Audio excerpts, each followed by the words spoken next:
പുള്ളി എന്നോട് ഉറപ്പിച്ച് പറയാണ്, നീ എൻ്റെ സ്ഥലം അളക്കത്തുമില്ല, നീ അവിടെ ഒന്നും ചെയ്യത്തുമില്ല എന്ന്. അതിനാണ് ഇപ്പം ഞങ്ങളുടെ വെട്ടുകാട് കൗൺസിലർ ആ ഒറ്റ ഇതിലാണ് നിൽക്കുന്നത്, ഒരു സ്റ്റാൻഡിങ്ങിലാണ് നിൽക്കുന്നത്.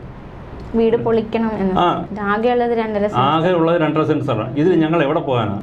അവർ ഇപ്പം ഈ 2 കൗൺസിലറാണ് ഇത്രയും ഇഷ്യൂ ഉണ്ടാക്കിയത്. ഈ 2 കൗൺസിലറും ഞാൻ വോട്ട് ചെയ്ത് കൂടെ ജയിപ്പിച്ചാണ്, ഞാൻ ആ പാർട്ടിക്കാരനും കൂടെയാണ്. നമസ്കാരം, മലയാളി വാർത്തയിലേക്ക് സ്വാഗതം. ആകെയുള്ള 2.5 സെന്റ് സ്ഥലം, അതിൽ 2 അടിയോളം ഇന്റർലോക്ക് ഇട്ടിരിക്കുകയാണ് കോർപ്പറേഷൻ. ഇത്തരത്തിലൊരു പരാതിയുമായി രംഗത്ത് വന്നിരിക്കുകയാണ് തിരുവനന്തപുരം കൊച്ചുവേളി സ്വദേശി ബാബു. 2021 തുടങ്ങിയ പ്രശ്നമാണ്. അന്നു മുതൽ ഇന്ന് വരെ മുഖ്യമന്ത്രിക്ക് പരാതി കൊടുക്കുന്നു, അന്നത്തെ സ്ഥലം MLA ആയ ആന്റണി രാജുവിന് പരാതി കൊടുക്കുന്നു, റവന്യൂ മന്ത്രിക്ക് പരാതി കൊടുക്കുന്നു, DGP, കമ്മീഷണർ അടക്കമുള്ളവർക്ക് പരാതി കൊടുക്കുന്നു. പക്ഷെ വേണ്ടുന്ന രീതിയിലൊരു നടപടി ഈ വിഷയത്തിൽ എടുക്കുന്നില്ല. എല്ലാറ്റിനും ഒടുവിൽ കോടതിയെ സമീപിക്കുന്നു, കോടതി ഒരു ഉത്തരവ് പുറപ്പെടുവിക്കുന്നു. പക്ഷേ ആ കോടതി ഉത്തരവ് നടപ്പിലാക്കാനും അധികൃതർ തയ്യാറാകുന്നില്ല എന്നതടക്കമുള്ള ആരോപണങ്ങൾ ഉന്നയിച്ചാണ് ബാബു എന്ന വ്യക്തി മലയാളി വാർത്തയെ സമീപിച്ചിരിക്കുന്നത്. അദ്ദേഹത്തിന് ഒരുപാട് കാര്യങ്ങൾ നമ്മളോട് പറയാനുണ്ട്. എന്താണ് അദ്ദേഹം കടന്നു പോകുന്ന പ്രതിസന്ധി, എന്താണ് അദ്ദേഹത്തിന് ആവശ്യം വേണ്ടുന്ന പരിഹാരം എന്നതടക്കമുള്ള കാര്യങ്ങൾ നമ്മളോട് അദ്ദേഹം പറയുകയാണ്. നമസ്കാരം. നമസ്കാരം മാഡം. എന്താണ് ശരിക്കും താങ്കൾ നേരിടുന്ന പ്രശ്നം? എന്താണ് ഈ അടിസ്ഥാനപരമായ പ്രശ്നം? എന്താണ് അടിസ്ഥാനപരമായിട്ട്? എനിക്ക് 2.5 സെന്റ് സ്ഥലം, ഒരു പഴയ വീടുമാണ്. ഞാൻ ജനിക്കുന്നതിനൊരു വീടായിരുന്നു.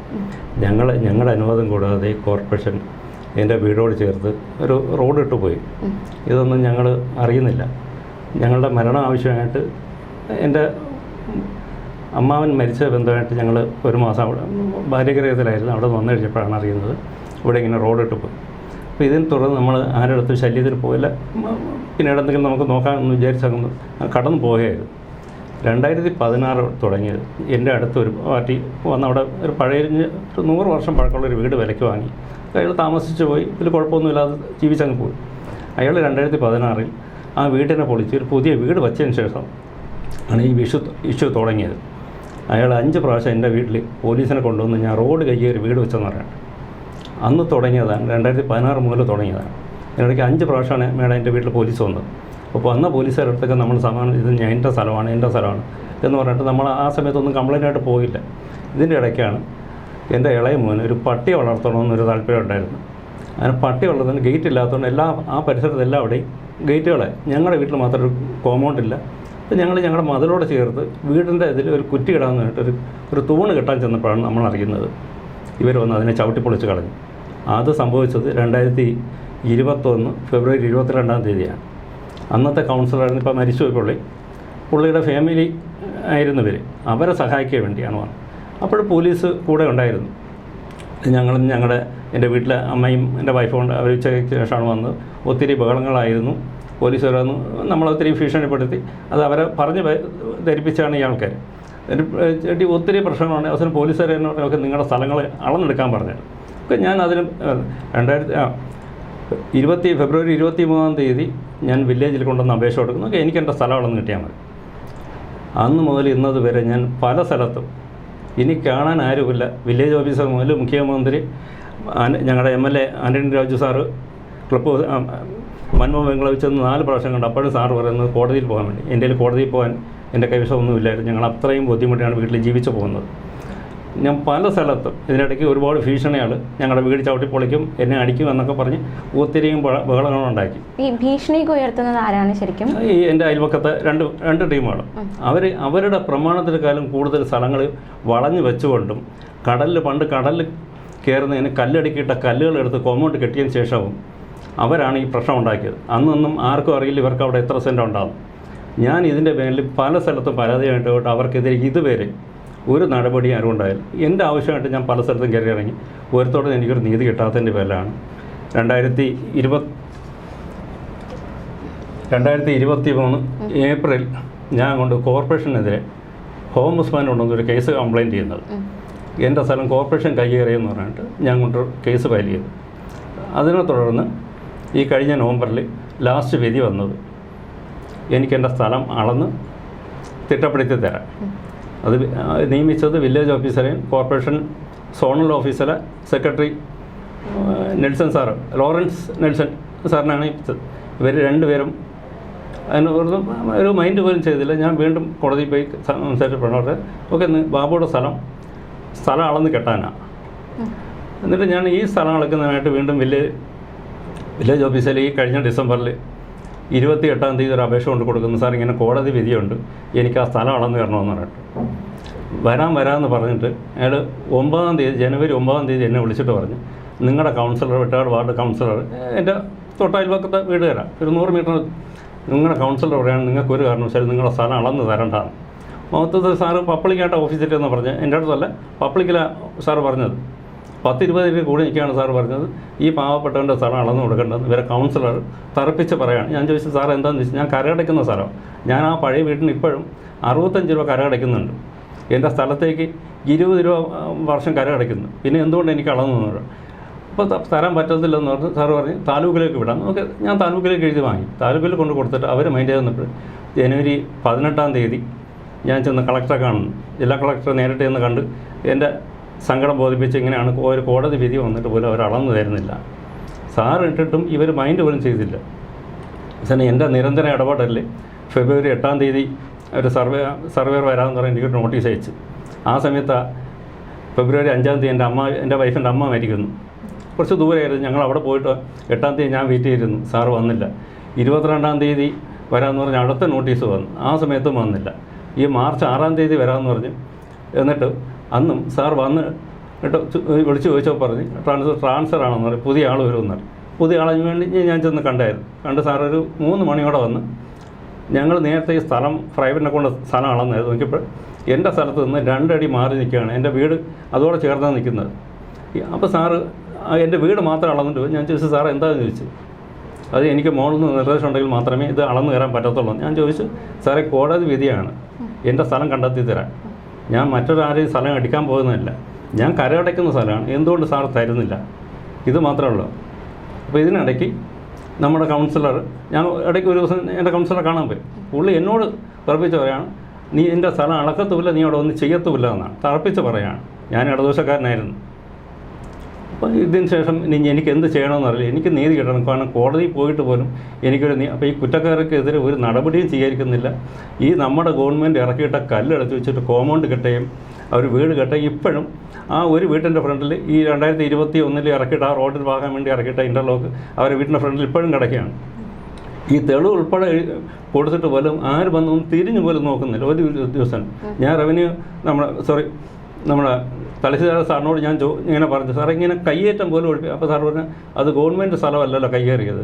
ഞാൻ ചോദിച്ചു, സാറേ പൊതുവഴിയാണ്, മറ്റുള്ള ജനങ്ങൾ പെറമ്പോക്ക് വഴി വിട്ടുകൊടുത്ത പെറമ്പോക്ക് വഴിയാണ് അവർ കയ്യേറി ഇത് ചെയ്തിരിക്കുന്നത്. കടലിൽ അടിക്കിയിട്ട് ഗവൺമെൻറ് ഇറക്കിയിട്ട കല്ല, അല്ല വ്യക്തി ഇറക്കിയതല്ല, ഗവൺമെൻറ് ഇറക്കിയ കല്ലെടുത്ത് വെച്ചിട്ടാണ് ലക്ഷക്കണക്കിന് കല്ല് കടലിലിടുന്നു, കടലിൽ കൊണ്ടുവന്ന് ബാക്കി കല്ല് അവരെടുത്ത് അവരെ ആവശ്യം വീട് പണിയാണ്.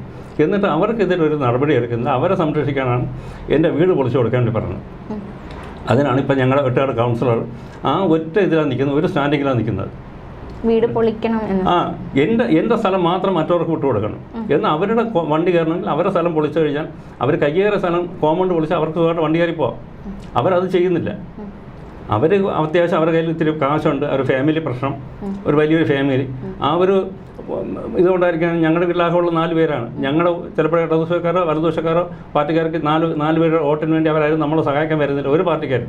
ഞാൻ ഇടതുപക്ഷക്കാരൻ എന്നാലും ഞാൻ പല പാർട്ടിയുടെ അടുത്തും ചെന്നും ഞാൻ അങ്ങോട്ട് ചെന്നും മുട്ടി. ആരും ഇങ്ങോട്ട് വന്നാൽ എൻ്റെ ആവശ്യത്തിന്, കാരണം ഞാൻ ഗവൺമെൻറ്റിന് നമ്മളെ നികുതി അടയ്ക്കുന്ന എല്ലാവരും മറ്റൊരു അടയ്ക്കുന്നുണ്ടെങ്കിൽ ഞാൻ ഒരു നികുതി അടയ്ക്കുന്നത് 20 രൂപ എന്നാലും ഞാൻ ജോലി ചെയ്ത കാശ് അടയ്ക്കുന്നത്, അത് ഗവൺമെൻറ്റിന് കൊടുക്കേണ്ടതാണ് നമ്മൾ. അത് ചെയ്തിട്ട് പോലും എൻ്റെ സ്ഥലം എനിക്ക് അളന്ന് തരുന്നില്ല എന്ന് പറയുമ്പോൾ ഞങ്ങൾ എന്താ ചെയ്യുക? ഞങ്ങൾ ഈ നമ്മുടെ ഇന്ത്യ നാട്ടിൽ ജയിച്ചു പോയെന്നുള്ളൊരു കുറ്റമാണ് ഇപ്പോൾ എനിക്ക് തോന്നുന്നത്. എനിക്ക് നീതി കിട്ടുന്നവരെ ഞാൻ എൻ്റെ ബാക്കിൽ നിന്ന് എവിടെ വേണമെങ്കിലും ഞാൻ പോകും. ശരിക്കും താങ്കൾ ആവശ്യപ്പെടുന്നത് അളന്ന് കിട്ടണം. ഈ സ്ഥലം അളക്കുമ്പോൾ എന്താണ് ശരിക്കും സംഭവിക്കുന്നത്? അളന്ന് കിട്ടുമ്പോൾ എന്താണ്? അളന്ന് കിട്ടുമ്പോൾ ഈ പറഞ്ഞ എൻ്റെ വീട്ടിൻ്റെ പടിഞ്ഞാറ് ഭാഗത്തു നിന്നും ഒരു 50 മീറ്റർ ദൂരമുണ്ട് കടലിൻ്റെ കര പോകണം. ഈ അത്രയും ഭാഗത്ത് ആരും ഒരു പൊടി സ്ഥലങ്ങൾ വഴിക്ക് വിട്ടുകൊടുത്തിട്ടില്ല.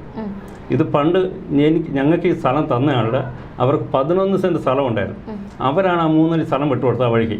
ആ വിട്ടുകൊടുത്തിട്ടാണ് അവർ ബാക്കി 9 സെൻറ്റിൻ്റെ ഒരു പണം കൊണ്ടാണ് ഞങ്ങൾക്ക് ഈ 2.5 സെൻറ്റ് സ്ഥലം തന്നത്. ആ വഴിയാണ് ആ കിടക്കുന്നത്. പിന്നെ ഇപ്പോൾ എൻ്റെ 2 അടി, എൻ്റെ 2 അടിയും കൂടെ അവിടെ 5 അടി വരുന്നതാണ്. 5 അപ്പോൾ ഇവർക്ക് അളന്നു കഴിയുമ്പോൾ ഇവർക്കിപ്പോൾ ഓട്ടോ കയറണമെങ്കിൽ വീണ്ടും എൻ്റെ വീട് പൊളിക്കാനാണ് അവരിരിക്കുന്നത്.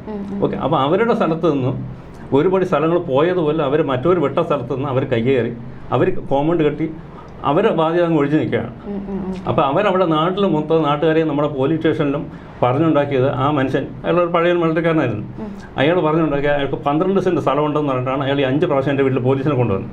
ഞാൻ അവസാനം വിവരാശം എടുത്ത് വന്നപ്പോഴാണ് അയാളുടെ രണ്ട് പെൺകുട്ടികൾ 2 ആൺകുട്ടികളുണ്ട്, 2 പെൺകുട്ടികളുടെ പേരിലും 3 സെൻറ്റ് വീതമാണുള്ളത്. ഞാനത് 2022 ജനുവരി 31-ാം തീയതിയാണ് എനിക്ക് ആ വിവരാശം കിട്ടിയത്. 2 മക്കൾക്കും, ഒരാൾക്ക് ആൻ്റണി സുമ എന്ന് പറഞ്ഞ ആൾക്ക് 3 സെൻറ്റും ജോളി ക്ലമ്പൻ എന്ന് പറഞ്ഞ ആൾക്ക് 3 സെൻറ്റും, അങ്ങനെ 6 സെൻറ്റ് സ്ഥലമാണ്. ഈ 6 സെൻറ്റിന് എൻ്റെ വീട് മുതൽ പടിഞ്ഞാറ് വരെ ഞാൻ നേരത്തെ പറഞ്ഞില്ലേ 50 മീറ്റർ ദൂരമുണ്ട്. ഈ 50 മീറ്റർ ദൂരത്തിലും അവർ വളഞ്ഞ് കെട്ടി 2 വീടും വെച്ച് അതിന് TC കൊടുത്ത്, വസ്തുവില്ലാത്ത പ്രമാണം ഇല്ലാത്ത സ്ഥലത്ത് വീട് വെച്ച് നമ്മുടെ കോർപ്പറേഷൻ TC അതിന് വരെ കൊടുത്തിരിക്കുന്നു. അപ്പോൾ ഇതിനെതിരെയാണ് ഒന്ന് എൻ്റെ പോരാട്ടം. പ്രധാനമായിട്ട് എനിക്ക് എൻ്റെ സ്ഥലം അളന്ന് കിട്ടണം. രണ്ടാമത്തത് ഈ കയ്യേറ്റം ഒഴിപ്പിച്ച്, ഓക്കെ അവർ കയ്യേറുന്നത് എൻ്റെ സ്ഥലമല്ല, കയ്യേറുന്നത് നാട്ടുകാരുടെ സ്ഥലമോ വിട്ട സ്ഥലമോ. എനിക്ക് എൻ്റെ സ്ഥലം സംരക്ഷിച്ച് നടത്താം, എൻ്റെ വീട് എനിക്ക് സംരക്ഷിക്കാൻ. ആ വീടിന് ഇപ്പോഴും ഞാൻ കരകടച്ചുകൊണ്ടിരിക്കുക. ഈ കഴിഞ്ഞ മാസം ഞാൻ കൊണ്ട് 65 രൂപ എൻ്റെ വീടിന് കരകടച്ചു. നേരത്തെ 58 രൂപ എന്തിനായിരുന്നു, ഈ പ്രാവശ്യം വന്നപ്പോൾ 65 രൂപയായിരുന്നു. അതും ഞാൻ എടുക്കുന്നുണ്ട്. എനിക്ക് എൻ്റെ വീട് ഞാൻ മരിക്കുന്നവരെ എൻ്റെ വേഗം ഞാൻ കൊടുക്കും. കാരണം എനിക്കിപ്പോൾ 59 വയസ്സായി. എൻ്റെ കൂടെ ഒരു അമ്മയുണ്ട്, 82 വയസ്സായ ഒരു അമ്മയുണ്ട്, എൻ്റെ വൈഫുണ്ട്, എനിക്ക് 2 ആൺകുട്ടികളും മക്കളാണ്. ഇപ്പോൾ അവർക്ക് വിഷയം എൻ്റെ മക്കളാരെങ്കിലും എന്തെങ്കിലും ചെയ്യുമെന്നുള്ളൊരു പേടിയാണ് എനിക്ക്. കാരണം കുട്ടികളെ ചിലപ്പോൾ എന്നെ ആരെങ്കിലും തല്ലാൻ വന്നു കഴിഞ്ഞാൽ കുട്ടികളേറെ ഇടപെടും. കുട്ടികളേറെ ഇടപെട്ട് കഴിഞ്ഞാൽ ഇവർക്ക് ആവശ്യം കുട്ടികളുടെ പേരിൽ ഒരു കേസ് ഉണ്ടാക്കുക. ഇതിനെ തുടർന്നാണ് അവർ ഇങ്ങനെ ഇഷ്യൂ ഉണ്ടാക്കിക്കൊണ്ടിരിക്കുന്നത്. അപ്പോൾ ഇത് ഞാൻ മുൻകൂട്ടി കണ്ടുകൊണ്ട് ഇത് നേരത്തെ തന്നെ ഞാൻ DGPക്ക് ഇങ്ങനെ ഒരു പരാതി കൊടുത്തായിരുന്നു. ഇങ്ങനെ തന്നെ സാറേ ഇന്ന. അപ്പോൾ ആദ്യം തന്നെ ഇഷ്യൂ ഉണ്ടായപ്പോൾ തന്നെ വസ്തു അളക്കണമെങ്കിൽ അളന്ന് തീരുമ്പോൾ മറ്റുള്ളവരെ വളഞ്ഞു പിടിച്ചവരുടെ സ്ഥലത്ത് വസ്തു അളക്കുമ്പോൾ എല്ലാവരുടെ സ്ഥലം അളക്കും. അപ്പോൾ അവരുടെ സ്ഥലത്ത് പ്രമാണത്തിനേക്കാളും 3-4 സെൻറ്റ് സ്ഥലം കയറി നിൽക്കുന്നുണ്ട്. അവരാ കടപ്പുറത്ത് ഭീഷണി ഉണ്ടാക്കി സ്ഥലം അളന്നു കഴിഞ്ഞാൽ അവരുടെ സ്ഥലം പോകുമെന്നുള്ള പേടിച്ച് അവർ പറഞ്ഞ് ഞങ്ങളുടെ പേരിൽ കൊണ്ടുവന്ന് എൻ്റെ മകൻ്റെ പേരിൽ കൊണ്ടുവന്ന് പീഡന കേസിന് പരാതി കൊടുക്കുമെന്ന് പറഞ്ഞ് കടപ്പുറം നമ്മുടെ തീരത്ത് എന്തെങ്കിലും ഒന്ന് പറഞ്ഞു കഴിഞ്ഞാൽ ജനങ്ങൾ ഒരു 10 എന്ന് പറഞ്ഞിങ്ങനെ മൊത്തം നാട്ടിക്കും. അപ്പോൾ ഇത് എൻ്റെ വൈഫിൻ്റെ ഇത് ആരോ പറഞ്ഞിങ്ങനെ ഒരു ഇഷ്യൂ കടപ്പുറത്ത് ഇങ്ങനെ കേൾക്കുന്നുണ്ട്. അത് പിന്നീട് നമ്മൾ എന്തെങ്കിലും ചെയ്തില്ലെങ്കിൽ തന്നെ എന്തെങ്കിലും ഒരു കാരണം ഇപ്പോഴത്തെ നാളതാണ് എന്തെങ്കിലും സംഭവിച്ചു വയ്ക്കുകയാണെങ്കിൽ നമ്മൾ പിന്നെ ജയിലിലിരിച്ചകത്ത് പുറത്തിറങ്ങാൻ പറ്റില്ല. ഒന്നാമത് ഒരു പീഡന കേസെന്ന് പറയും. ഇപ്പോൾ അതാണ് ആൾക്കാർ മുതലെടുക്കുന്നത്. ഇത് പേടിച്ചുകൊണ്ടാണ് ഞാൻ അപ്പോൾ തന്നെ കൊണ്ടുവന്ന് 2ൻ്റെ അന്ന് 3ൻ്റെ അന്ന് കൊണ്ട് DGPക്ക് പരാതിയായിട്ട് ഞാൻ കൊണ്ടു കൊടുക്കുന്നത് അവർക്കെതിരെ ഇങ്ങനെ ഒരു ഭീഷണി വന്നതായിട്ട്.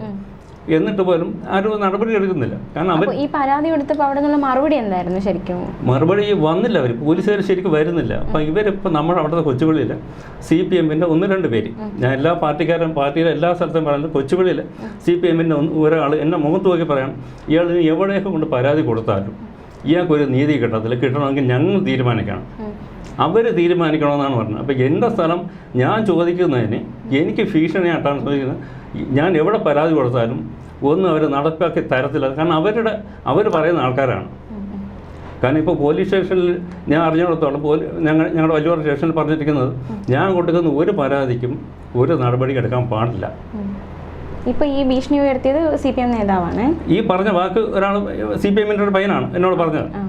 ഇയാൾ എവിടെ കൊണ്ട് പരാതി കൊടുത്താലും ഒരു നടപടി ഉണ്ടാകാതെ കിട്ടണമെങ്കിൽ ഞങ്ങൾ തീരുമാനിക്കണം. എന്നിട്ട് പുള്ളിയെ ഞാൻ കൂടുതൽ കാര്യമാക്കില്ലായിരുന്നു. ഇപ്പോൾ എനിക്ക് തോന്നുന്നു ഞാൻ ഈ പരാതി കൊടുത്തവരോടൊക്കെ ഞാൻ ഇങ്ങനെ മനസ്സിലാക്കി കഴിഞ്ഞപ്പോൾ തോന്നുന്നു ഇതെല്ലാം കൂടെ മുൻകൂട്ടി കണ്ടുകൊണ്ടായിരിക്കും ഞാൻ എവിടെയൊക്കെ പരാതി കൊടുക്കുന്നു അന്വേഷിക്കുന്നില്ല. അവിടുത്തെ പാർട്ടിക്കാരുടെ അടുത്തായിരിക്കും ആദ്യം ചില ഉദ്യോഗസ്ഥർക്ക് വന്ന് ചോദിക്കുക എന്തെങ്കിലും ചെയ്യുന്നത് അറിയുന്നവരടുത്തായിരിക്കും അവർ പറയും. അപ്പോൾ അതാണ് എനിക്ക് തോന്നുന്നത്. കാരണം ആരും നമുക്കെതിരെ നടപടി എടുക്കാൻ വരുന്നുമില്ല, ഒന്നിനും തിരിഞ്ഞു നോക്കുന്നില്ല. ഇപ്പോഴും എനിക്ക് തോന്നുന്നു ഈ സർവേയർ മാത്രമാണ് 7-ാം തീയതി 6-ാം തീയതി വന്നു നോക്കിയത്. ഈ 3 വർഷത്തിനിടയ്ക്ക് സർവേയർ മാത്രമാണ് വന്നത്. അപ്പോൾ ശരിക്കും എത്ര വർഷമായിട്ട് താങ്കൾ അവിടെ താമസിക്കുന്നത്?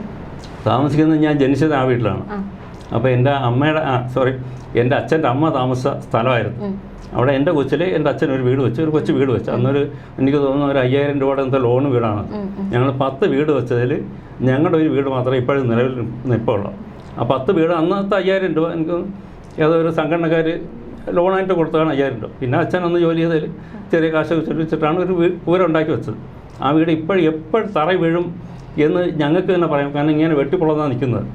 ആ രീതിക്കാണ് ചിലപ്പോൾ ഇവർ കാറ്റോ മഴയിലോ വന്ന് ഇടിഞ്ഞ് വീണ് കഴിഞ്ഞാൽ ഇപ്പോൾ മഴ പെയ്താലും ചോർന്ന് വലിക്കുന്ന ഒരു വീടാണ്. ഞങ്ങൾ ഈ നീല ടാർപ്പ് വലിച്ച് കഴിഞ്ഞ അപ്പുറത്തെ വർഷം നീല ടാർപ്പ് വലിച്ച് മുകളിൽ കെട്ടിയിട്ടേക്കാണ്.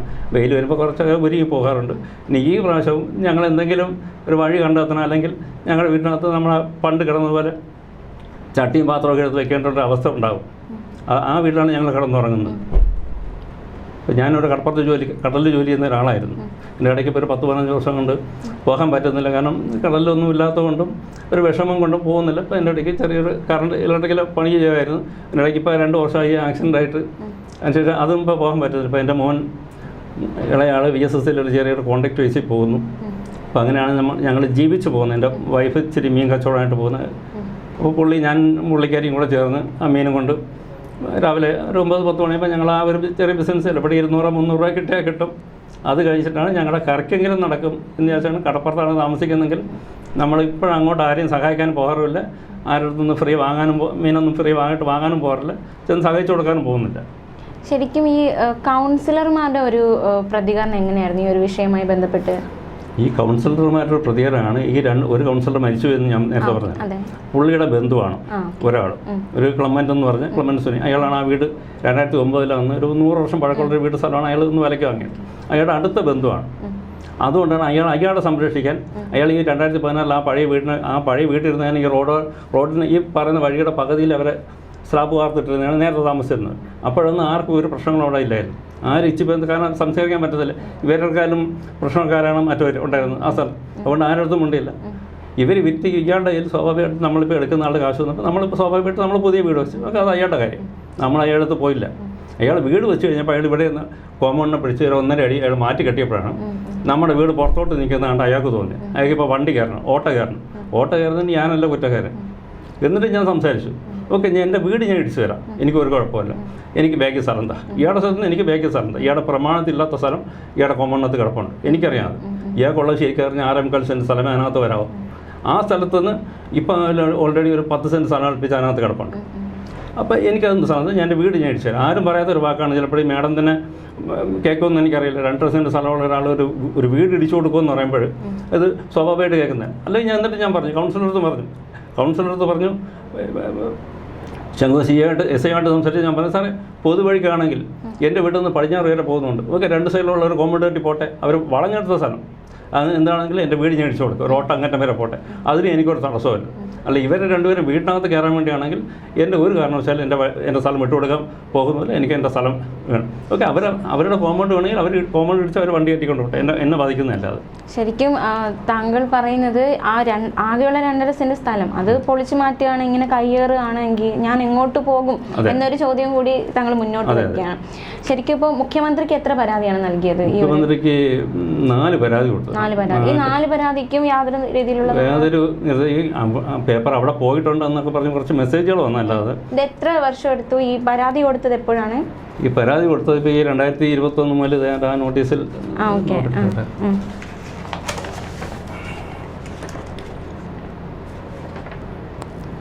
മുഖ്യമന്ത്രിക്ക് പരാതി കൊടുത്തത് 2021 ഓഗസ്റ്റിൽ കൊടുത്തത്. ഒരെണ്ണം കൊടുത്തത്. അപ്പോൾ അടുത്ത പരാതി കൊടുക്കാൻ പോകുന്നത് ഇതിനിടയിൽ യാതൊരു നടപടി ഇല്ലാത്തതുകൊണ്ടാണ് അടുത്ത നടപടി പരാതിയിലോട്ട് പോയത്. രണ്ടാമത്തെ പരാതി കൊടുത്തത് മാർച്ച് 30-ാം തീയതി. അപ്പൊ അന്ന് സ്ഥല MLA ആയിരുന്നത് ആന്റണി രാജു ആണ്. അപ്പൊ അദ്ദേഹത്തിനും പരാതി കൊടുത്തിരുന്നു. അവിടെ നിന്നുള്ള ഒരു പ്രതികരണം എന്തായിരുന്നു? ആന്റണി രാജുവിന് പരാതി കൊടുത്തപ്പോൾ സാറ് പറഞ്ഞത് നിങ്ങളെന്താ കോടതി പോകത്തേന്ന് ചോദിച്ചു. ഞാൻ അപ്പോഴും പറഞ്ഞു, സാറേ ഞാൻ അത്രയും എൻ്റെ ജീവിക്കാൻ പോലും വഴിയില്ലാതെ ഞങ്ങൾ നിൽക്കാൻ, ഞങ്ങളെങ്ങനെ സാറേ കോടതി പോകുന്നു? ഈ ഒന്നാമത്തെ ജീവിക്കാൻ വഴിയില്ല, രണ്ടാമത്തെ കോടതി പോയി കഴിഞ്ഞാൽ ഇതിങ്ങനെ നീണ്ടു പോകുമെന്ന് ഞാൻ ഒരുപാട് വാർത്ത കേൾക്കാറുണ്ട്. സിവിൽ കേസ് എന്ന് പറയുമ്പോൾ ഒത്തിരി നാൾ പിടിക്കുന്നതിനകത്ത് 10-15 വർഷം പിടിക്കും. അപ്പോൾ അതുവരെ മറ്റുള്ളവരെയും ബുദ്ധിമുട്ടിക്കേണ്ടെന്ന് ചോദിച്ചിട്ടാണ് നമ്മൾ അതിനുവേണ്ടി മെനക്കെടാതെ പോയത്. അപ്പോൾ അതുകൊണ്ട് അവസാനം സാറ് പറഞ്ഞ് എന്താ RDO കാണാൻ വേണ്ടി പറഞ്ഞു. ഞാൻ ഇരിക്കെ തന്നെ സാറ് RDO വിളിച്ച് എന്നെ RDO കാണാൻ പറഞ്ഞു. ഞാൻ RDO മേഡമായിട്ട് സംസാരിച്ചു, എന്തെങ്കിലും തീരുമാനം എടുക്കാമെന്ന് പറഞ്ഞു. പിന്നെ അതിനെക്കുറിച്ച് ഒരു മറുപടി കണ്ടില്ല. വീണ്ടും ഞാൻ നിരന്തരം 4 പ്രാവശ്യം സാറിൻ്റെ വീട്ടിൽ പോയി സാറിനെ കണ്ടിരുന്നു. വീടും ഓഫീസും ഒന്നായിരുന്നു. ഒത്തിരി ആൾക്കാരുള്ള സ്ഥിതിക്ക് എൻ്റെ കാര്യങ്ങൾ എനിക്ക് അവിടെ നിന്ന് ഒരു നീതിയും കിട്ടിയില്ല. റവന്യൂ മന്ത്രിയെ ചെന്ന് കണ്ടു, അതിനിടയ്ക്ക് ഞാൻ ഒരു പരാതി കൊടുത്തായിരുന്നു. അത് കഴിഞ്ഞ് കാണാത്തതുകൊണ്ട് ഒരു ദിവസം റവന്യൂ മന്ത്രി ചെന്ന് കണ്ടു. അപ്പോഴും എനിക്ക് ഒരുപാട് നോട്ടീസുകൾ വന്നായിരുന്നു. സർവേ ചെയ്യാൻ വേണ്ടി ഇന്ന് വരും നാളെ വരും, ഇന്ന് വരും നാളെ വരും എന്ന് പറഞ്ഞിട്ട് 1.5 വർഷത്തോളം അത് ബുദ്ധിമുട്ടിച്ചു. അത് ഇതിൻ്റെ ഇടയ്ക്ക് അന്ന് വരാമെന്ന് പറഞ്ഞ സാറിനെ എന്തോ വിജിലൻസ് എന്തോ പ്രശ്നത്തിൽ, എൻ്റെ പ്രശ്നമല്ല വേറെ ഏത് പ്രശ്നത്തിൽ കൊണ്ടുപോയി. അതിനുശേഷം വീണ്ടും അത് ക്യാൻസലായി. ഇതിനിടയ്ക്ക് സംസാരിച്ചെന്ന് പറഞ്ഞിട്ട് ആ ഫയൽ അവർ ക്ലോസ് ചെയ്തെന്ന് പറഞ്ഞു. ആ H5 എന്ന് പറഞ്ഞൊരു ഫയലായിരുന്നു. ആ ഫയൽ അങ്ങ് ക്ലോസ് ചെയ്തെന്ന് പറഞ്ഞു. അതിനുശേഷമാണ് പിന്നെ ഞാൻ ഇപ്പോൾ ഈ കോടതിയുമായിട്ട് ബന്ധപ്പെട്ട് പോയത്. ഈ കോടതിയുമായി ബന്ധപ്പെട്ടാണ് ഈ പേപ്പർ കൊണ്ട് ഈ മാസം ജനുവരിയിൽ കൊണ്ടുവന്ന പേപ്പർ കൊടുത്തപ്പോഴാണ് അറിയുന്നത് ഇവർ ആ ക്യാൻസലായ ഫയലിനെ വീണ്ടും അവർ ഇതിനോടൊപ്പം ആഡ് ചെയ്തു. ഇപ്പോഴത്തെ കാരണം എന്നിട്ട് അവർ ആ കോടതി വിധിയെ ആ പേപ്പറിന് അടിയിൽ വെച്ചുകൊണ്ടാണ് ഈ H5 ഫയൽ പൊക്കി വീണ്ടും ഇവർ സംസാരിച്ചത്, സർവേയർ സംസാരിച്ചത്. അപ്പോൾ ഞാൻ പറഞ്ഞു സാറേ അത് ആ ഫയൽ ക്ലോസ് ആയ ഫയലാണ് എന്നാണ് അവർ എനിക്ക് റിപ്പോർട്ട് കിട്ടിയത്. എൻ്റെ അടുത്ത് പറഞ്ഞത്. പിന്നെ എന്തിനാ ആ ഫയൽ അവർ എനിക്ക് എൻ്റെ കോടതി വിധി തന്നു. നിങ്ങൾക്കുള്ളത് ഇനി കോടതി വിധി നടപ്പാക്കുകയാണ്. അപ്പോൾ അതിന് അവർക്ക് എവിടെ നിന്നോ സംരക്ഷണം ചെല്ലുന്നു, ചെയ്തു കൊടുക്കരുത്, ഒരു കാരണവശാലും ചെയ്തു കൊടുക്കരുത് എന്നാണ്. എന്നാൽ താലൂക്ക് ഓഫീസർ അരുൺ സാർ എന്നാണ് സാറിൻ്റെ പേര്. ഇപ്പം ഞാൻ ബോർഡ് കണ്ടത്. സാറിന് താല്പര്യമാണ്, സാറിനറിയാം ഈ അത്രയും ബുദ്ധിമുട്ട് ഈ സ്ഥലത്തിൻ്റെ കേസും പറഞ്ഞപ്പോൾ സാറിന് മനസ്സിലായി. സാറ് സർവേയറോട് ചോദിക്കാൻ ഇവർക്ക് ഇത് എന്ത് ചെയ്യാൻ പറ്റുമെന്ന് സാറ് സർവേയറോട് ചോദിച്ചു. സർവേയർ ഇതിനിടയ്ക്ക് ഒഴിഞ്ഞു മാറുന്നു. നമുക്കിതൊന്നും ചെയ്യാൻ പറ്റില്ല, നമുക്കിതൊന്നും ചെയ്യാൻ പറ്റില്ല. അപ്പോൾ ഞാൻ പറഞ്ഞു സാറേ ഇത് കോടതി വിധിയാണ്, എന്തുകൊണ്ട് ചെയ്യാൻ പറ്റുന്നില്ല? ഇപ്പം തലശ്ശേരിക്ക് വന്ന് എനിക്ക് സ്ഥലങ്ങൾ നേടാൻ പറ്റത്തില്ല. അപ്പോൾ അവർ ഓരോ ആൾക്കാരെ നിയമിച്ചിട്ടുണ്ട്. സർവേയറിൻ്റെ ജോലിയാണ്. സർവേയർ അവസാനം തിരിച്ച് ഞാൻ പുറത്തിറങ്ങി വന്നപ്പോൾ എന്നോട് പറയാൻ നിങ്ങൾ കോടതി പോയത്. ഞാൻ പറഞ്ഞു സാറേ ഇതെന്താ കോടതി? സാർ എന്തിനാണ് കോടതി പോകുന്നത്? ഞാൻ പറഞ്ഞു കോടതിയുടെ ഓർഡറാണ് ഞാൻ കൊണ്ടുവന്നത്, ഇനി ഞാൻ കോടതിയിൽ പോകണം. അപ്പോൾ ഇതോടെ പിന്നെ ആ ചാർട്ട് കഴിഞ്ഞ് പിന്നെ എനിക്ക് വേറെ വഴിയില്ലാത്തതുകൊണ്ട് ഞാനിങ്ങനെ ഏതെങ്കിലും ചാനലുകാരെ വിളിച്ചെങ്കിലും ഇത് ലോകം അറിയണം എന്നോട് കാണിക്കുന്ന ഇത്രയും ദ്രോഹം. ഓക്കെ, എനിക്ക് 5 സെൻറ്റ് സ്ഥലം ഉണ്ടായിരുന്നെങ്കിൽ ഓക്കെ നമ്മൾ വിട്ടുകൊടുക്കാൻ നമുക്ക് പ്രശ്നമല്ല. ആകെ ഉള്ളത് 2.5 സെൻറ്റ് സ്ഥലം. ഇതിൽ ഞങ്ങൾ എവിടെ പോകാനാണ്? ഈ കൊടുത്തിട്ട് ഞങ്ങളുടെ വീടും പൊളിച്ചിട്ട് ഞങ്ങൾ എവിടെ പോകാനാണ്? ഞങ്ങൾക്ക് ഒരുത്തോടൊന്നും ഒരു നീതി കിട്ടിയില്ല. ആരുടെ ഞങ്ങളിങ്ങനെ കൈ നീട്ടാൻ പോയിട്ടുമില്ല. ശരി, ഭീഷണിപ്പെടുത്തുന്നവർ എന്താണ് ഭീഷണി സന്ദേശമായിട്ട് പറയണേ? എന്താണ് അവർക്കിപ്പം ഇതാണ് അവർക്കിപ്പം വഴി കൊടുക്കണം. അവരുടെ സ്ഥലത്ത് നിന്ന് ആരും അനങ്ങുകയും ചെയ്യരുത്. അവർ വളഞ്ഞെടുത്തതിനെ കൊണ്ട് അവർക്കിപ്പോൾ എൻ്റെ വീട് പൊളിച്ച് അല്ലെങ്കിൽ എൻ്റെ സ്ഥലം പൊളിച്ച് അവർക്ക് അവരുടെ വീടിനോട്ട് വഴി കയറണം, വണ്ടി കയറി പോകണം, ഓട്ടോ കയറണം. ഇപ്പോൾ ഓട്ടോ പോകുമ്പോൾ വണ്ടി തിരിക്കുമ്പോൾ എൻ്റെ ഓട് തട്ടയാണ്. അപ്പോൾ ഇതാണ് അവർക്കുള്ള പ്രശ്നം വരുന്നത്. അപ്പോൾ ഓട്ടോ പോകണം, അവർക്ക് ഓട്ടോ കയറി പോകണം. അതിന് എൻ്റെ വീട് ഇടിച്ചു കൊടുക്കണമെന്നും നിയമമില്ല. പൊതുവേ ഇപ്പോൾ ഞാൻ ഒരുപാട് വാർത്ത കേൾക്കുന്ന ഒരാളാണ്. അങ്ങനെ ഒരു നിയമമല്ല. 2 സെൻറ്റ് 3 സെൻറ്റ് സ്ഥലമുള്ള ആൾക്ക് ഒരു പൊടി സ്ഥലം ഒരാൾക്ക് വിട്ടുകൊടുക്കാനും പാടില്ല. ഓക്കെ, നിങ്ങൾ ആദ്യം നന്മ കാണിക്കും. നിങ്ങൾ പൊതുജനങ്ങൾക്ക് ഒരു നന്മ കാണിച്ചു കൊടുത്തു കഴിഞ്ഞാൽ ഓക്കെ, നിങ്ങൾ ഒരു അടി സ്ഥലം വിട്ടുകൊടുക്കുക, ഞാൻ 2 അടി സ്ഥലം വിട്ടുകൊടുക്കാം. നിങ്ങൾ 6 സെൻറ്റ് സ്ഥലമുള്ള ആൾ നിങ്ങൾ 1 അടി സ്ഥലം വിട്ടുകൊടുക്കും. ഞാൻ 2.5 സെൻറ്റുള്ള ആൾ ഞാൻ 2 അടി സ്ഥലം വിട്ടുകൊടുക്കാം. ഞാൻ അതിന് തയ്യാറാണ്. അപ്പം നിങ്ങൾക്ക് അതിന് തയ്യാറല്ല. അപ്പം നിങ്ങളുടെ വീട്ടിനകത്ത് വണ്ടി കയറണം. നിങ്ങൾ 5 സെൻറ്റ് 6 സെൻറ്റ് സ്ഥലം വെച്ചോട്ട് നിങ്ങൾ 10 15 സെൻറ്റ് സ്ഥലങ്ങൾ വളഞ്ഞു വെച്ചുകൊണ്ട് നിങ്ങൾ ആൾബലം കാണിക്കുന്നവിടെ കാശുകൊണ്ട് ബലം കാണിക്കുന്നു. എൻ്റെ മക്കൾ നിൽക്കുകയാണ്, എൻ്റെ ഇളയ മോൻ നിൽക്കുകയാണ്. ഈ കഴിഞ്ഞ അപ്പുറത്തെ മാസം അതിലൊരാൾ ഈ മല്ലണ്ണ എന്ന് പറഞ്ഞ ആളുടെ സഹോദര മോനും മരുമോനും പുള്ളിയുടെ മോനും കൂടെ ചേർന്നത് എന്നെ ഒരാഴ്ചക്കകത്ത് എൻ്റെ വീട് പൊളിച്ചാൽ മടുക്കുമെന്നാണ് പറഞ്ഞത്. എന്നിട്ടും നമ്മൾ പരാതി വേണ്ടി പോയില്ല. എന്നെ വിളിച്ച SI സാറിനോട് ഞാൻ പറഞ്ഞിങ്ങനെ. അപ്പോൾ സാർ പറഞ്ഞു ഞാൻ പറഞ്ഞു സാറേ പരാതി എഴുതി എൻ്റെ കയ്യും കഴിച്ച് എൻ്റെ കാശും പോയി. ഞാൻ ആരെങ്കിലും കൊണ്ടാണ് പരാതി എഴുതുന്നത്. അവർക്ക് എഴുതുമ്പോൾ ഒരു പേപ്പർ എഴുതുമ്പോൾ അവർക്ക് 100 രൂപ കൊടുക്കണം. അതും പോയി, എൻ്റെ സമയം പോകുന്നു. ഒരു നടപടി ആർക്കെതിരെ എടുക്കുന്നുണ്ട്? പിന്നെ ഞാൻ പരാതി തന്നിട്ട് എന്താ ചെയ്യാനാ? അപ്പോൾ ഈ രാജ്ഭവനിലും പരാതി കൊടുത്തു അല്ലേ? അവിടെ നിന്നുള്ള മറുപടി എന്തായിരുന്നു? അവിടെ നിന്നുള്ള മറുപടി ശരിക്കും മാഡം ഞാനത് ഇംഗ്ലീഷൊന്നും വായിക്കാൻ കൂടുതൽ അറിഞ്ഞുകൂടാത്തതുകൊണ്ട് ഞാനത് ശ്രദ്ധിച്ചതുമില്ല.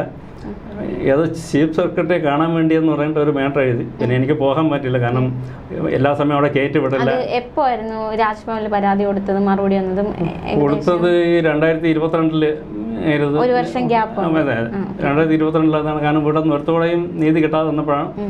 എനിക്ക് അറിയത്തില്ല, ഇങ്ങനെ ഞാൻ പല വാർത്തയും കേൾക്കുന്നുണ്ട്. ഒന്ന് രാജഭവനിൽ കൊടുത്തു നോക്കാം എന്ന് പറഞ്ഞിട്ടാണ് കൊടുത്തത്. അപ്പോൾ അവിടെ ചെന്നപ്പോൾ അവിടുത്തെ ഉദ്യോഗസ്ഥർ, കാരണം അവർ വലിയ വലിയ ഉദ്യോഗസ്ഥരാണ്, നമ്മളൊന്നും കടത്തി വിടത്തില്ല.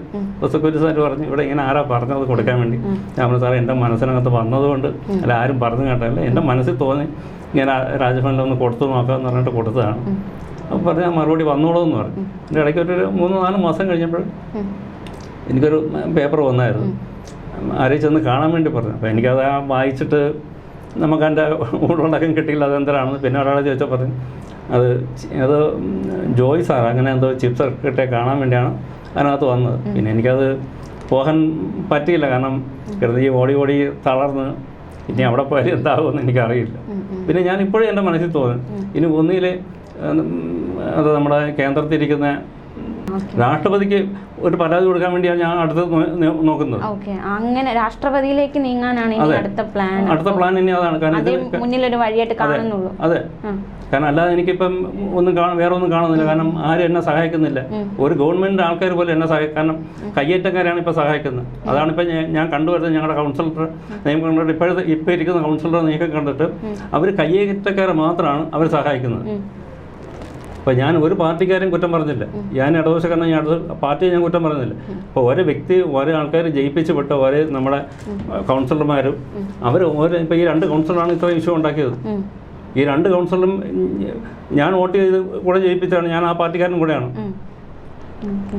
അപ്പോൾ താങ്കൾ ഈ പരാതിയിൽ പറയുന്ന ഇപ്രകാരമാണ്: എൻ്റെ 2.5 സെൻറ്റ് സ്ഥലം സംബന്ധിച്ച് 1979 മുതൽ എൻ്റെ ഈ വസ്തുവിനും വീടിനും കര അടച്ചു പോവുകയാണ്. ഇതിനുവേണ്ടി കുറേ നാളുകൾ കൊണ്ട് പ്രശ്നം നടക്കുകയാണ്. 2021 ഫെബ്രുവരി 22-ാം തീയതിയാണ് മതിലെതിർ കക്ഷി പൊളിച്ചിട്ടത്. അപ്പോൾ പരാതി കൊടുത്തിട്ടുള്ള തീയതികൾ അടക്കം ഉണ്ട്. ഏകദേശം ഒരു 20ഓളം പരാതികൾ പലർക്കുമായിട്ട് താങ്കൾ കൊടുത്തിരിക്കുകയാണ്. പക്ഷേ ഇതുവരെ ഇത്രയും വർഷമായിട്ടും താങ്കൾക്ക് അനുകൂലമായ ഒരു നടപടി ഒരിടത്തു നിന്നും ഉണ്ടായിട്ടില്ല. അപ്പോൾ ശരിക്കും താങ്കൾ ആഗ്രഹിക്കുന്നത് എന്ത് തരത്തിലൊരു പരിഹാരം, എന്ത് തരത്തിലൊരു നടപടിയാണ് അധികൃതരിൽ നിന്നും അടിസ്ഥാനപരമായിട്ട് ആഗ്രഹിക്കുന്നത്? എനിക്ക് അടിസ്ഥാനമായിട്ട് വേറെ ഒന്നുമില്ല മാഡം. എനിക്ക് എൻ്റെ സ്ഥലം, എൻ്റെ സ്ഥലം, എൻ്റെ വീട് സേഫ്റ്റി ആക്കുക. കാരണം അത് എനിക്ക് വേറെ സ്ഥലമില്ല. കാരണം ആ വീട് അങ്ങനെ ഇരിക്കുന്നത്, അത് ആര് കണ്ടാലും ആ വീട് എപ്പോഴും ഒരു ചെറിയ സ്കൂട്ടർ ചിലപ്പോൾ വന്ന് കൊണ്ടിടിച്ചാലും ആ വീട് ഇടിഞ്ഞ് തറയിൽ വീഴും. ആ പരിവത്തെ ഇനി ഒരു വീട് വെക്കണമെന്ന് വെച്ച് കഴിഞ്ഞാൽ എന്നെ കൊണ്ട് സാധിക്കത്തില്ല. ഇനി എൻ്റെ മക്കൾ വളർന്ന് എവിടെയെങ്കിലും ഒരു ഭാവിയിലായാൽ മാത്രമേ ഞങ്ങൾക്കൊരു നല്ലൊരു കൂര വെച്ച് കിടക്കാൻ പറ്റത്തുള്ളൂ. ആ അവസ്ഥയിലാണ് ഞങ്ങൾ ജീവിക്കുന്നത്. അതിൻ്റെ കൂടെ ഇതും കൂടെ ഇപ്പോൾ പോയി കഴിഞ്ഞാൽ പിന്നെ ഞങ്ങൾ എന്ത് ചെയ്യുമെന്ന് ഞങ്ങൾക്ക് തന്നെ അറിയില്ല. എൻ്റെ അച്ഛൻ കിടന്ന് തുടങ്ങി, എൻ്റെ അച്ഛൻ ആ വീട്ടിനകത്താണ് മരിച്ചത്. എൻ്റെ അമ്മൂമ്മയെ ഞാൻ കണ്ടിട്ടില്ല. എൻ്റെ അച്ഛൻ ആ വീട്ടിനകത്താണ്. അപ്പോൾ എൻ്റെ അച്ഛൻ മരിച്ച വീട്ടിൽ എനിക്ക് ആ വീട് ഞാൻ മരിക്കുന്നതായിട്ട് എനിക്ക് സംരക്ഷണം ചെയ്യണം. അത് കഴിഞ്ഞ് എന്നെ ആരെങ്കിലും നാട്ടുകാരെങ്കിലും എടുത്തുകൊണ്ട് പോകണമെങ്കിൽ പോട്ടെ എന്ന് അതുവരെ ഞാൻ പോകും. കാരണം ഈ പ്രാവശ്യത്തിന് ഇനിയിപ്പോൾ ഇപ്പോഴത്തെ വിലയ്ക്ക് ചെന്ന് എൻ്റെ മക്കൾ എവിടെയെങ്കിലും ജോലി ചെയ്ത് 2 സെൻറ്റ് സ്ഥലം വാങ്ങാമെന്ന് വെച്ച് കഴിഞ്ഞാൽ നടക്കുന്ന കാര്യമല്ല. കാരണം ഇപ്പോൾ ഞങ്ങളുടെ അവിടെ തന്നെ 6 ലക്ഷം 7 ലക്ഷം രൂപ സ്ഥലമുണ്ട്, വിലയുണ്ട് 1 സെൻറ്റിന്. ഇപ്പോൾ എൻ്റെ മക്കൾ എങ്ങനെ തലകുത്തി നിന്നാലും ജോലി ചെയ്താലും അവരൊരു കുടുംബമാകേണ്ടതാണ്.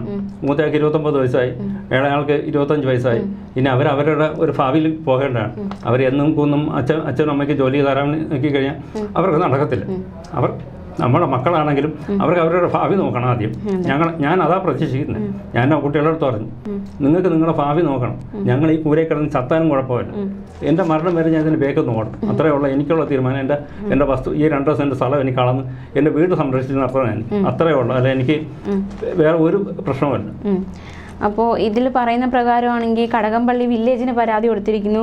സിറ്റി കമ്മീഷണർ ഓഫീസിൽ, തിരുവനന്തപുരം താലൂക്ക്, ADGP, റവന്യൂ മന്ത്രി, മുഖ്യമന്ത്രി, ട്രാൻസ്പോർട്ട് മന്ത്രി, ശംഖുമുഖം പോലീസ് സ്റ്റേഷൻ, വീണ്ടും മുഖ്യമന്ത്രിക്ക്, തിരുവനന്തപുരം കോർപ്പറേഷന്, vigilance and anti corruption bureau directorate, അതുപോലെ തന്നെ തിരുവനന്തപുരം മേയർക്കും പരാതി കൊടുത്തു അല്ലേ, RDO ട്രിവാൻഡ്രം, ഡെപ്യൂട്ടി കളക്ടർ, അങ്ങനെ ഒരുപാട് പേർക്ക് പരാതി കൊടുത്തിട്ടും ഇത്രയും കാലമായിട്ട് അദ്ദേഹത്തിന് ഈ ഒരു പരാതികളുമേൽ ഒരു അനുകൂലമായ ഒരു നടപടി ഒരിടത്തു നിന്നും സ്വീകരിക്കപ്പെട്ടിട്ടില്ല എന്നാണ് അദ്ദേഹം ആരോപിക്കുന്നത്.